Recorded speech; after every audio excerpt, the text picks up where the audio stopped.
இந்த சவுண்டு கேட்டாலே Royal Enfield bike வருதுன்னு பைக் பற்றி தெரிஞ்ச எல்லாருமே சொல்லிடுவாங்க. ராயல் என்ஃபீல்டு பிராண்ட் எப்படி கிரியேட் ஆயிடுச்சுன்னு உங்களுக்கு தெரியுமா? இந்த வீடியோவில் இதை பற்றி ஷார்ட்டாக பார்த்துடலாம். வாங்க வீடியோக்குள்ளே போகலாம். நான் உங்கள் சுரேஷ். Welcome to TV4info.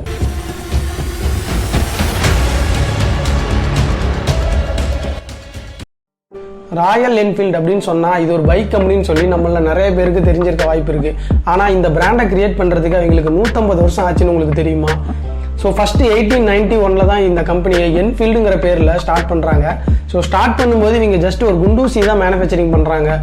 அதுக்கப்புறம் பிரிட்டிஷ் கவர்மெண்ட்கிட்ட இருந்து ஒரு சைக்கிள் மேனுஃபேக்சரிங் பண்ணுறதுக்காக ஒரு கான்ட்ராக்ட் எடுக்கிறாங்க. ஸோ அப்போ அந்த டைமில் எந்த ஒரு கவர்மெண்ட் ப்ராஜெக்ட் நம்ம பண்ணும்போதும் ராயல் அப்படிங்கிற பேரை நம்ம இணைச்சிக்கலாம். ஸோ அப்படி தான் இந்த ராயல் என்ஃபீல்டுங்கிற பேருக்கு முன்னாடி ராயல் அப்படிங்கிறது சேர்ந்தது. ஸோ பிரிட்டிஷ் கவர்மெண்ட்டுக்கிட்ட இருந்து இவங்க ராயல் அப்படிங்கிற பிராண்டை வாங்கினதுக்கப்புறம் இவங்க கம்பெனி பேரை ராயல் என்ஃபீல்டு சைக்கிள் அப்படின்னு சொல்லி தான் வச்சுருந்துருக்காங்க. ஸோ இதை எதுக்காக யூஸ் பண்ணியிருக்காங்கன்னா 90s ஃபஸ்ட்டு உலக போகிறப்ப பிரிட்டிஷ் கவர்மெண்ட்டோட ரோந்து பணிக்காக இந்த சைக்கிள்ஸ் யூஸ் பண்ணிட்டு இருந்திருக்காங்க.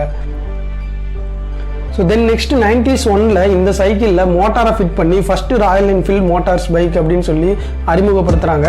இந்த பைக்கை 1930 திரும்பவும் மாடிஃபை பண்ணி புல்லட்டுன்னு பேர் வைக்கிறாங்க. இந்த வண்டி எதுக்காக யூஸ் ஆகிருக்கு அப்படின்னா 2வது உலகப் போரில் துப்பாக்கி மாதிரி பெரிய பெரிய வெப்பன்ஸை எடுத்துகிட்டு போகிறதுக்காக இவங்க யூஸ் பண்ணியிருக்காங்க. இந்தியா சுதந்திரம் வாங்கினதுக்கு அப்புறம் 1955 தான் ஃபஸ்ட்டு ராயல் என்ஃபீல்டு பைக்கை இந்தியாவில் செய்யலான்னு சொல்லி என்ஃபீல்டு நிறுவனம் முடிவுக்கு வராங்க. அது வரைக்குமே என்ஃபீல்டு பைக் எல்லாமே இங்கிலாண்டில் மட்டும்தான் ரெடி பண்ணிட்டு இருந்தாங்க. ஸோ இங்கிலாண்டில் இருந்து தான் எல்லா ஸ்பேர் பார்ட்ஸும் இந்தியாவுக்கு வந்துட்டு இருந்துச்சு.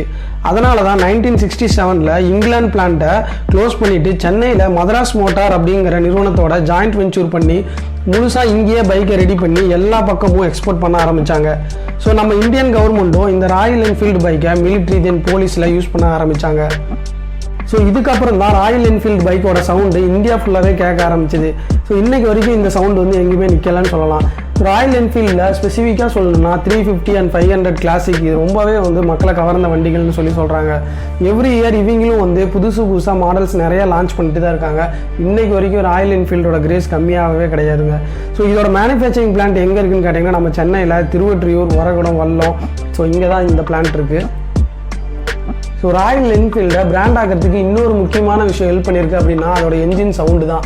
ஸோ எதனால் இந்த என்ஜின் சவுண்டு இப்படி வருது அப்படின்னு கேட்டிங்கன்னா இவங்க எல்லாமே ஸ்டார்டிங்லேருந்து இன்றைக்கி வரைக்கும் லாங் ஸ்ட்ரோக் என்ஜின் அப்படின்னு சொல்கிற டைப் ஆஃப் என்ஜினை மட்டும்தான் இவங்க யூஸ் பண்ணிட்டு வந்துட்டுருக்காங்க. ஸோ மற்ற பைக் மேனுஃபேக்சரர்லாம் என்ன யூஸ் பண்ணுறாங்கன்னா ஸ்கொயர் ஸ்ட்ரோக் என்ஜின் அப்படிங்கிற டைப் ஆஃப் என்ஜின் தான் யூஸ் பண்ணிகிட்டு இருக்காங்க. அதனால் அவங்களோட நாய்ஸ் லெவல் பார்த்திங்கன்னா ரொம்பவே கம்மியாக தான் இருக்கும்.